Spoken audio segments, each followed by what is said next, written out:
बिस्मिल्लाहिर्रहमानिर्रहीम। आइए कुरान का तर्जुमा सीखें। इन अल्फाज को आप मेरे साथ दोहराइए।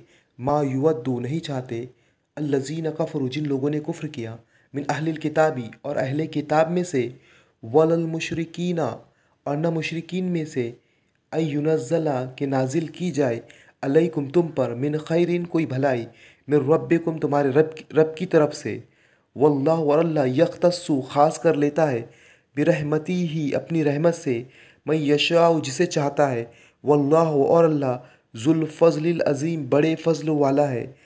अब यहाँ पर हम इसके बगैर तर्जुमे वाली आयत से हम तर्जुमा करेंगे।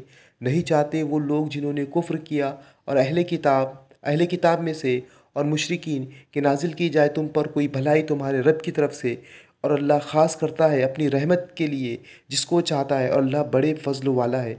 इन अल्फाज को आप याद कीजिए, इस तरह से बगैर तर्जुमे वाली आयत लेकर प्रैक्टिस कीजिए।